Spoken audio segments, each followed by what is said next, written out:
Know Your Well, presented by wellowner.org and the National Groundwater Association.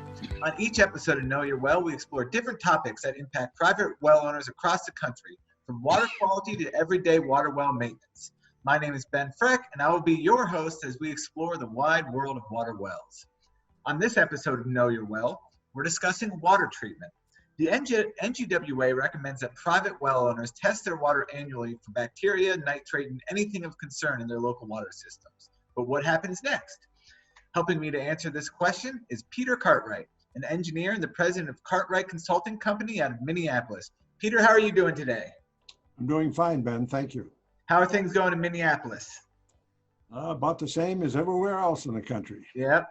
Well, that's good to hear. So let's kick it right off here. So can you explain to us why homeowners should be aware of water treatment options for their private wells? I mean, let's get right to the big thing. Why is this important? Well, there are no two well water supplies in the world that are exactly the same as each other. So each one is different. It's exceedingly important that you know what is in your well.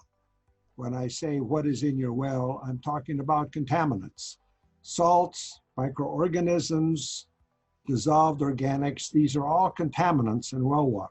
And every well water supply contains various contaminants, either in very small concentrations or significantly higher. And there are so many different contaminants that your well water supply may be very, very low in a particular contaminant, or it may be high. So it's, in my opinion, extremely important to have an analysis run of all of the major contaminants in your well, at least once. Likely they're not going to change much except for possible microorganisms, but the other contaminants, salts and dissolved organics, are relatively constant in your well water supply. So my recommendation is get your well supply, well water analyzed once, and then, as you said, Ben, there are certain requirements that should be evaluated every year, depending on where you are. And it's usually things like nitrate and various pathogens, E. coli, for example. Those should be run annually. The problem you have is that some contaminants can be dangerous, or they're called pathogenic. They will cause a health issue in humans. But the vast majority of the contaminants in our well water are benign. They'll have no effect, and some of them are even good for you to drink. And so let's talk a little bit about, I know you were saying, there could be a variety of contaminants and most will always be constant. What are some things, some environmental changes that could bring in new contaminations that people may see, if people see certain maybe construction, or if people should be on the lookout for any kind of environmental changes around their water well, around their aquifer where they're drawing water from? I mean, what would some examples of those be that introduce new contaminations into a well? Well, you're absolutely correct. Depending upon the depth of the well, and everybody knows that the shallower the well, the more likely it is to be contaminated by surface water supplies. But there are certain contaminants that may come from the surface that could significantly impact the quality of the well. Again, it depends on the kind of contaminant it is. If it's a pathogen, let's say, for example, nitrate, that could come from runoff in an agricultural environment, or a septic tank that's improperly located. An awful lot of water activity on the surface, heavy rainstorms, flooding, this sort of thing could certainly impact the well by percolation through the ground, or actually getting in through the opening at the top of the ground, at the surface. So there are a number of mechanisms that could interfere with the well water quality. And these are mainly contaminants that result from well, usually human activity Right. at the surface.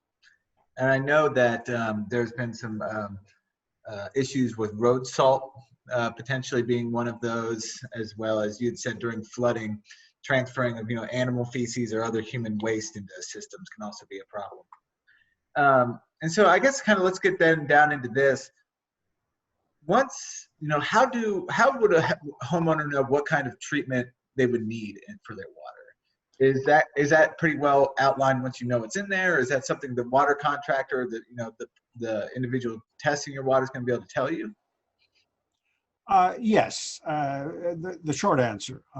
The obviously, going back to what I said earlier, the only way you'll know what your contaminants are or be able to identify them is to have a thorough analysis run. And getting into that, it's exceedingly important that you use a laboratory, and I'm not talking about having a water dealer do the analysis. I'm talking about a certified EPA approved laboratory run the test. Right. Generally, this would cost in the neighborhood of $100 or so. And if you use a local laboratory, they might have a pretty good idea of what the contaminants of concern are in your particular area. And then right, because they're there. So that's number one. You have to find out what's in the water. Then once you have a reliable, trustworthy contractor, and it could be a water conditioning dealer, particularly if they are certified by the Water Quality Association, they would be qualified to tell you what you need to do, what you need to install in the way of water treatment. You mentioned earlier about chloride contamination. That's a huge issue, particularly in obviously the northern climates where road salt is a major contamination issue. And the second source of chloride that can contaminate well water is from water softener discharge into a septic system or through percolation. And so when people are testing their water, is that as simple as just filling a container from your faucet and sending it away? How does that process usually work with labs, getting them to sample? Well, the way to start is once you've identified a qualified, reliable, trustworthy lab, my suggestion is give them a call and ask them what they want. Certain analyses require that they send you a particular container because it may have a trace of acid or something that is used as a preservative. Oh, right. It can be a little tricky when it comes to microorganisms because you as a homeowner could do it yourself. However, you have to ensure that the sample is kept refrigerated. Basically, put it in a cooler and fill the cooler with ice. And right. So it depends on what you're testing for. And the point is you'll get all sorts of guidance from the laboratory itself. Once you have this water analysis from the laboratory, then your next challenge is to identify a company that can recommend the most appropriate water treatment technology. And that is a challenge because virtually every class of contaminants, such as salts versus dissolved organics versus microorganisms, very likely would require a different suite of treatment technologies. Right. And so let's get into, and I would like to take a moment here. So many of these resources will be available to private well owners on wellowner.org. They will be able to connect you with water resources in your area. So please, if you're listening to this podcast and you have more questions of where to find laboratories and contractors, please visit wellowner.org. Now, let's go into some of these treatment systems. I know you said there's different systems for different contamination, but how do some of the most popular systems work, or what are the most common systems, water treatment systems people will encounter on their wells? Well, let me back up a moment and make a couple of general comments. The first one is that According to the EPA, that has set the drinking water standards for the United States, there are two classes of contaminants. There are primary contaminants, which means these are the contaminants in drinking water that could affect your health. They're basically dangerous. The second class is what's called secondary contaminants, which is defined as those that can have an aesthetic effect within your home. An example for primary contamination would be arsenic, for example, or uranium, or hydrogen sulfide, or radon, or lead, nitrates. These are just a few of the contaminants that are listed as primary. And those are the ones that generally have to be taken out or should be taken out at least at the tap. Many of them will have no effect if you take a shower with nitrate, for example. Right.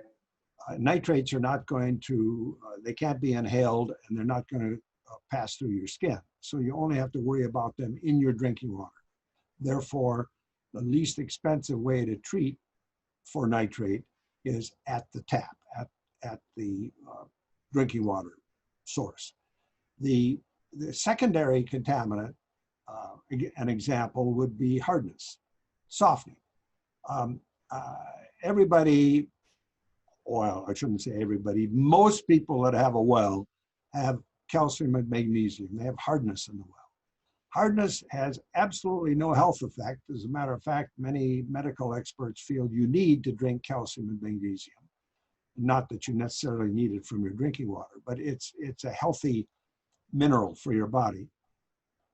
That, on the other hand, it will cause scaling. Anytime you have this white deposit on the end of your faucet or in your toilet or your bathtub, it's almost invariably from hardness, calcium and magnesium salts that are very insoluble. Right. To get rid of that, you have the most practical way is to put in a water softener. So that's done at the entrance to the house. That's called point of entry treatment. And very, very traditional, works extremely well. Another secondary contaminant of great concern to well owners is iron.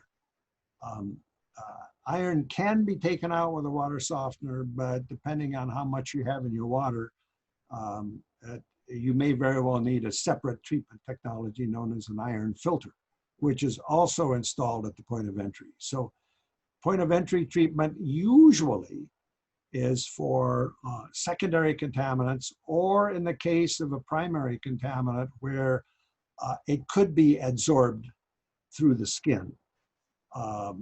Uranium is an example. You don't want to take a shower with uranium. No.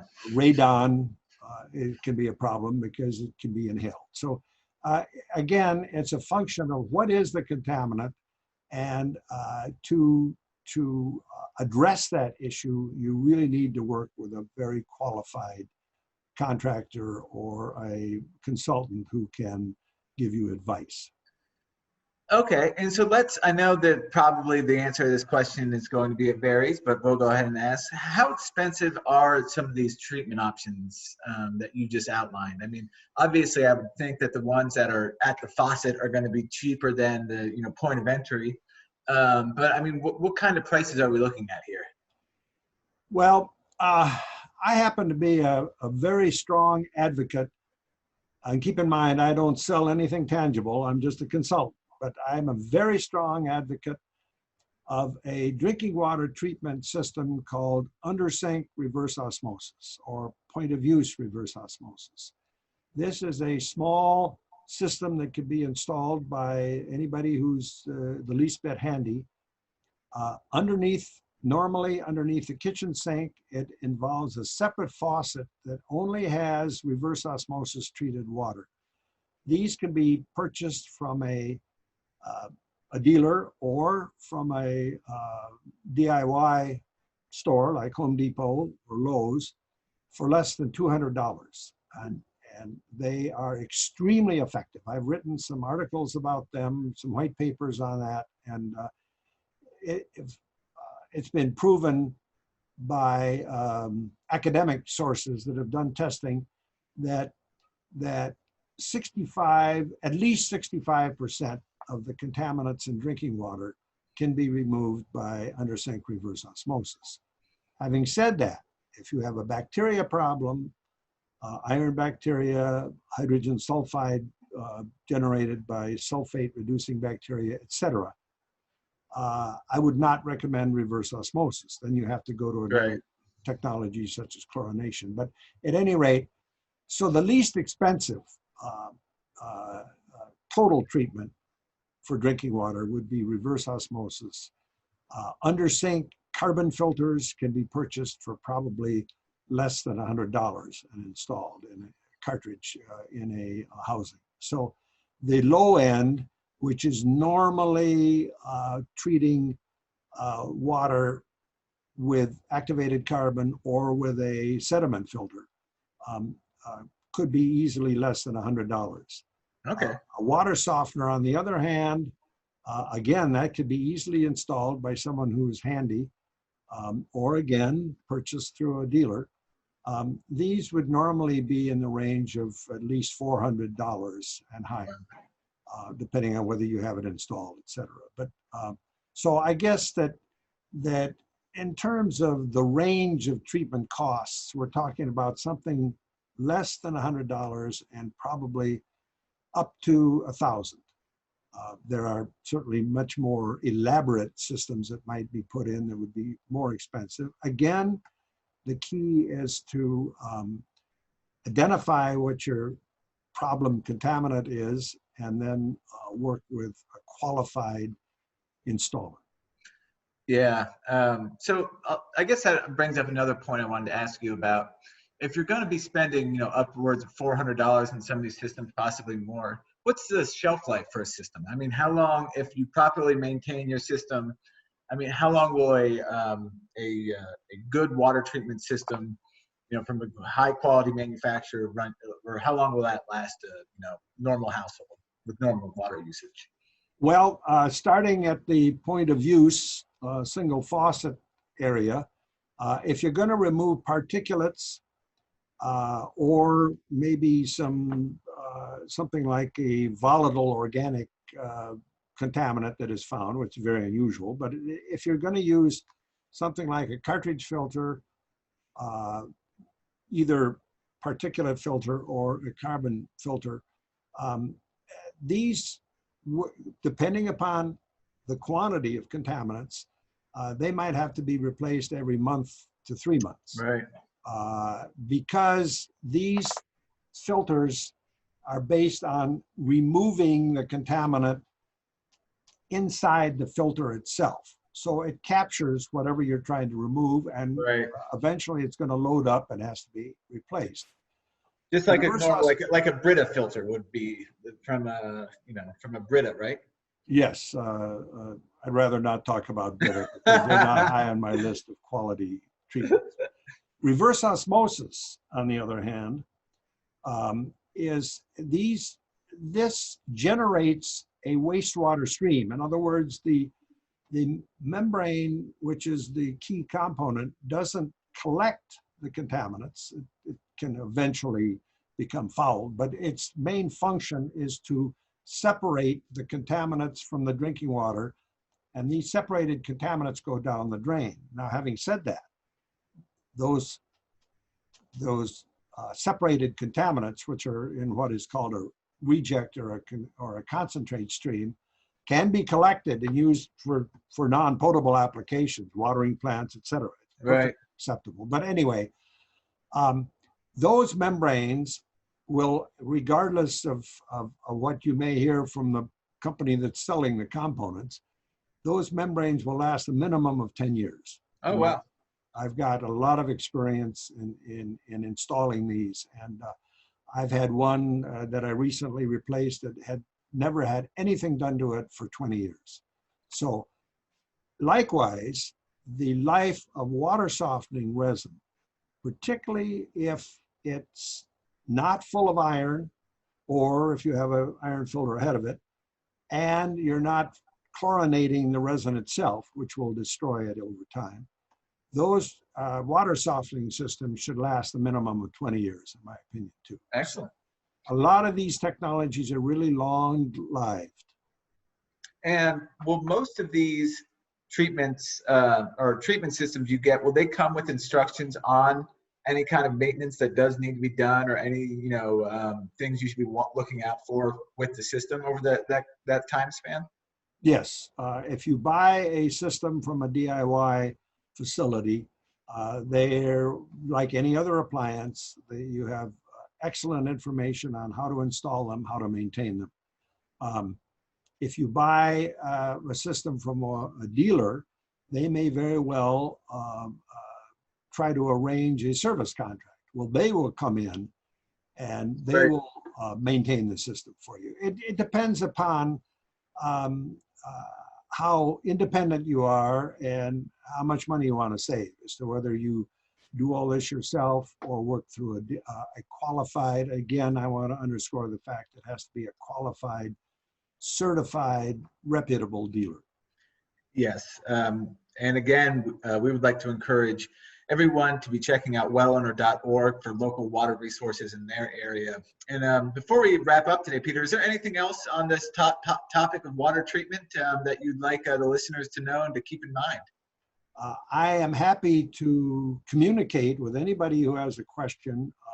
I'm a consultant, but I basically have the philosophy, if I can answer a question over the phone or with a quick email, I don't charge for it. So I'm happy to try to help educate your viewers. Excellent. That's all for this episode of Know Your Well. We'd like to thank you, Peter, for joining us today. Know Your Well is a production of the National Groundwater Association.